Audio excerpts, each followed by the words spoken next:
Fala pessoal, tudo jóia? Roger da GameX aqui. Hoje nós vamos falar sobre essa belezinha que está aqui do meu lado, monitor de 32 polegadas, 144 Hz, 1 milissegundo, resolução Quad HD, no caso 1440p, com tecnologia FreeSync e agora podendo estar utilizando G-Sync também.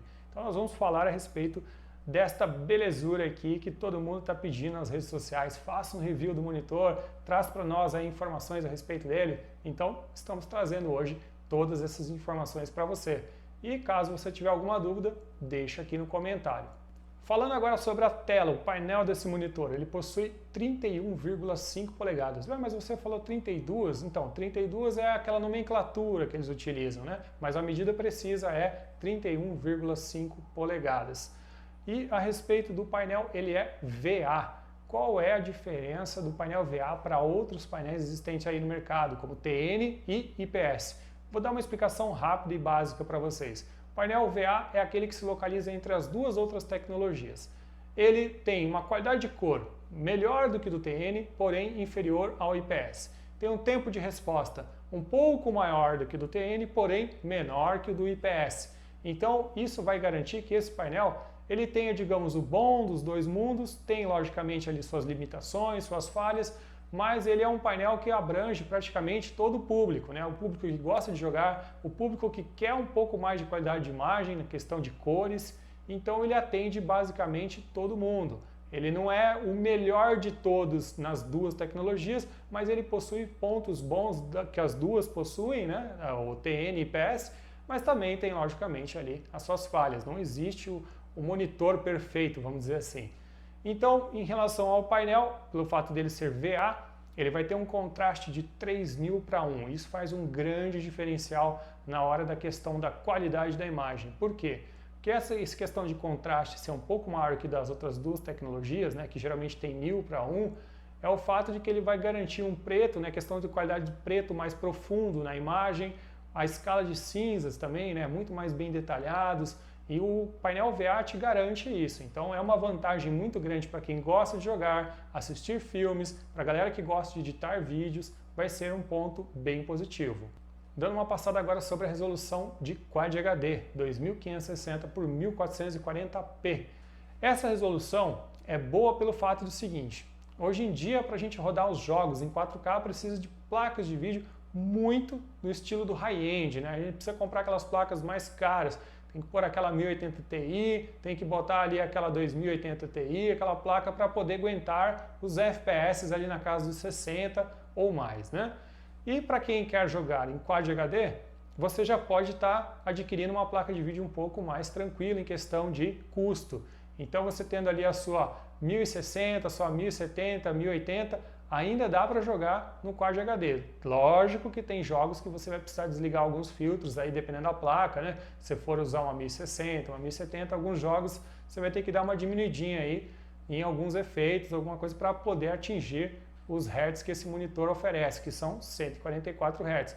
E já vou dizer, é difícil você conseguir algum jogo rodar em 144 Hz com essa resolução, a não ser que você esteja com uma placa de vídeo bem top mesmo, porque para rodar em Quad HD não é qualquer placa de vídeo que vai funcionar. Falando agora um pouco sobre a tecnologia FreeSync que vem nativamente no monitor e essa grande novidade que surgiu alguns dias atrás aí, ao fato da NVIDIA permitir que monitores FreeSync ativem o G-Sync dentro deles. Mas aí você vai falar, poxa, mas como assim? A NVIDIA permite ativar o G-Sync na tecnologia concorrente? Sim, eles estão permitindo isso via driver. Você baixa o driver 417.71 ou acima dele e vai poder estar ativando a tecnologia G-Sync dentro desse monitor que é FreeSync. Quais são as vantagens disso? Primeiro, você que tem uma placa NVIDIA vai poder estar utilizando o G-Sync nesse monitor. Você que tem uma placa de vídeo da AMD, que é compatível com o FreeSync, também vai poder estar utilizando essa tecnologia. Essa tecnologia vai garantir para você, principalmente, fluidez nos jogos, Você vai sentir que o jogo parece que fica mais liso, parece que ele flui melhor. Outra coisa que vai, digamos assim, vamos melhorar no teu game, seria o efeito do tearing. Ele vai reduzir bastante esse efeito. O que é esse efeito? Aquele corte que acontece no meio da tela quando um quadro se sobrepõe a outro, né? Quando um quadro entra atrasado e aí fica aquele corte no meio da tela que atrapalha a sua jogatina. Outro efeito que geralmente tende a diminuir são os stutterings. O que são os stutterings? Aqueles efeitos de soquinho, aqueles solavancos que acontecem no meio do jogo, né? Que te atrapalha numa curva, na hora que você vai mirar e dar o tiro. Então, esses efeitos são amenizados através de uma dessas duas tecnologias que você estiver utilizando na hora. E, logicamente, você vai também sentir uma diminuição na sensibilidade das quedas dos frames. Então, quando cai muito o frame, sai lá dos 100 FPS, cai para 60, você não nota tanto essa diminuição de velocidade de fluidez na tela. Isso é uma das grandes vantagens que essas duas tecnologias têm e que para você ativar elas, tanto o FreeSync quanto o NVIDIA G-Sync, basta ir lá no menu, né, no caso cada um dos dois drivers tem o seu menu, você vai no menu lá e ativa o FreeSync e ativa o G-Sync.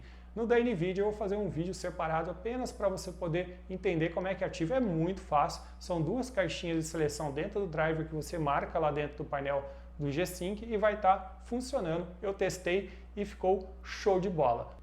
Além desse recurso que eu já falei, do AMD FreeSync, do NVIDIA G-Sync, o monitor também possui alguns outros recursos que valem ser citados.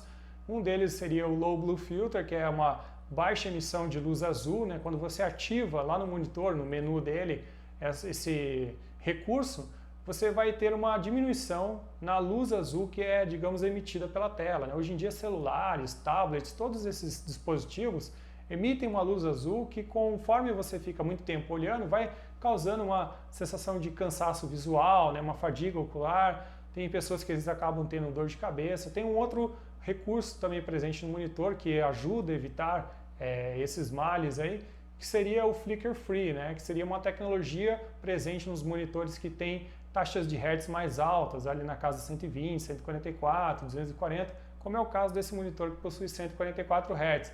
A taxa de atualização do monitor, né, faz com que os seus olhos não se cansem tanto quanto os monitores que tenham 60 Hz ou menos. Então, são dois recursos aí que vão ajudar bastante. E tem também um outro aí que é o recurso chamado HDCP 2.2, principalmente aí para quem vai utilizar console ligado no nosso monitor. Então já saiba aí que tem esse recurso para você poder estar ativando quando está utilizando com consoles e tudo mais. Eu já vou dar uma dica aqui. Muita gente pergunta, né? Esse monitor, ele funciona com videogame? Posso ligar meu videogame nele? Já vou deixar a dica aqui, ó. Você que tem o Xbox One S e o Xbox One X, que seria o X, você pode estar utilizando nesse monitor porque ele tem resolução 1440p. Já para você que possui um desses dois consoles, ou PlayStation 4 ou PlayStation 4 Pro, e tem a dúvida se o monitor funcionará com ele, sim, a resposta é que o monitor funciona, porém é bom deixarmos sempre uma ressalva. Os dois consoles não trabalham na resolução 1440p. Ambos trabalharão em resolução abaixo, que seria 1920 por 1080p. Pode ocorrer uma leve queda de nitidez na imagem. Nos testes que nós efetuamos, não foi perceptível nenhum tipo de perda de nitidez, mas é sempre bom deixarmos explicado sobre o que pode ocorrer em relação a alguns jogos. Quais são os cabos que vêm inclusos no monitor? É o cabo DisplayPort e o cabo DVI. Qual deles eu indico para vocês utilizarem? O cabo DisplayPort. Por quê? Porque através do cabo DisplayPort você pode usar todos os recursos que o monitor oferece.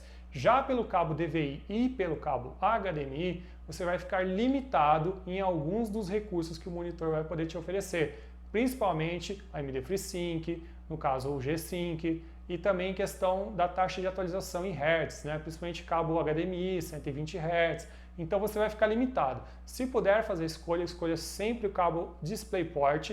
Olhe sempre se a sua placa de vídeo tem a possibilidade de estar utilizando esse cabo. Eu até falo, para um monitor desse padrão, digamos assim, até um desperdício você utilizar ele através, por exemplo, de um cabo DVI ou HDMI, a não ser que você vai, logicamente, utilizar num console. Dá para utilizar? Perfeito, pode utilizar, tudo não vai ter problemas. A única coisa é que você vai ficar limitado. Então eu já deixo bem esclarecido aqui em relação a utilização de cabos no monitor. Vou dar uma passada rápida em relação das especificações mais técnicas do monitor. Ângulo de visão da tela, por ele ser curvo, ele possui 1800R de curvatura, até 178 graus você consegue visualizar a imagem. Outro detalhe também que eu gosto de passar é em relação a pixel pitch, né, que seria o 0,272 milímetros, é a distância entre o centro de um pixel e o pixel vizinho dele. Então essa seria a distância. Densidade do monitor seria 93 ppi, que seriam pixels por polegada. E em relação à voltagem do monitor, alguns perguntaram também, né, uma outra vez para mim, ele é 110 e 220, ele é bivolt. Já vou aproveitar o fato de eu estar falando em relação à voltagem do monitor, ele possui uma fonte interna. Esse monitor utiliza aquele mesmo tipo de cabo que vai na fonte do computador. Então você vai utilizar o mesmo estilo de cabo, já vem logicamente com o monitor, e ele possui uma fonte interna. Se você perceber que atrás do monitor de vez em quando está ficando um pouco mais quente, é normal, porque a fonte desse monitor fica na parte de dentro. Isso já é projetado, é de fábrica, então não se preocupe em relação ao monitor esquentar um pouco, pelo fato dele ter aquela caixinha, né, que geralmente é uma fonte externa em muitos monitores. Nesse aqui ele vem internamente. Em relação ao espaço de cores, esse monitor possui o sRGB 125%, NTSC 85%. Em questão de brilho, né, luminância, é 250 candelas, né, que seria a unidade que eles utilizam. Em relação a contraste, 3000:1, que eu já falei anteriormente, que é um contraste diferenciado das outras duas tecnologias. E em relação à taxa de Hertz, é 144, tempo de resposta 1 milissegundo. É 1 milissegundo utilizando, no caso, overdrive. O que é overdrive? É como se fosse um overclock. É como se você aumentar a tensão no pixel para que ele faça a troca de cores mais rápido. Com isso, o tempo de resposta abaixa para 1 milissegundo. Falando agora um pouco sobre o comparativo entre TV e monitor. Muitos acabam me questionando, né, se vale a pena colocar um monitor no lugar de uma TV. Pessoal, a TV ela tem a vantagem em relação geralmente ao tamanho pelo custo que ela vai ter no final.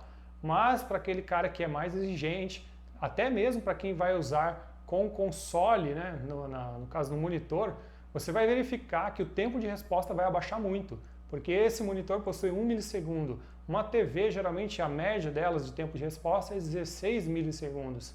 Então você vai sentir isso, principalmente para jogos que exigem uma velocidade maior no controle e tudo mais. Agora, fica logicamente a seu critério. Qual a vantagem do monitor? Geralmente, taxa de atualização em Hertz maior e tempo de resposta muito menor do que de uma TV. Essas seriam as vantagens. Logicamente, tamanho, custo, isso eu deixo de lado, que aí fica a critério da pessoa. Mas para aquele jogador mais exigente, o monitor traria grandes vantagens. Falando agora sobre a estrutura do monitor, ele possui bordas bem finas e isso é uma grande vantagem, principalmente para quem quer utilizar outros monitores do lado. Aquela galera que gosta de montar um cockpit, por exemplo, a borda é bem fina. Em relação ao acabamento da parte de trás do monitor, ele tem um acabamento em plástico brilhante, é bem bonito e não é frágil, é um plástico resistente. Tem o símbolo da GameMax na parte de trás. Tem um controle como se fosse de joystick, parece até o do Nintendo 64, para alguns aí que já jogaram nesse videogame, o analógico que possui no controle. É bem fácil de movimentar através dos menus com ele. Falando agora sobre o pé do monitor, esse pode ser um dos pontos fracos, porém eu já digo logo, já vou adiantando para vocês. Eu tenho 1,84 m, sento na cadeira utilizando esse monitor sem necessidade de mexer na altura dele. Não preciso colocar ele numa posição mais alta, apenas faço um ajuste na inclinação e olhe lá, nem sempre eu faço esse ajuste porque dá para utilizar tranquilamente do modo que ele vem. Ele possui uma facilidade muito grande de você poder estar parafusando o pé dele na base em si, então é praticamente um parafuso e o encaixe atrás da tela. É muito simples de montar o monitor, vocês vão ver aí nas imagens, né? A parte da montagem é bem simples, não tem dificuldade nenhuma. E o que eu diria, no caso, para quem está querendo prender esse monitor na parede, utilizando aqueles suportes, né?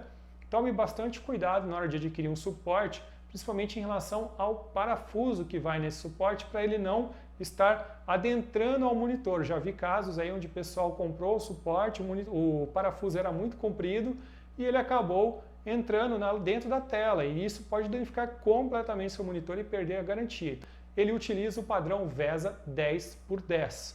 Outro detalhe que eu gostaria de estar ressaltando é sobre os alto-falantes. Sim, ele não possui alto-falantes bons. Os alto-falantes que estão presentes nesse monitor é simplesmente para você monitorar o áudio, né? Para você saber o que está saindo do som. Algumas pessoas reclamam, falando que o áudio dele não é bom, a gente até concorda, e no caso tem outras pessoas que falam que utilizam os alto-falantes dele numa boa, sem nenhum problema. Então a gente já prefere dar o alerta antes da pessoa comprar, para não ter nenhum tipo de surpresa.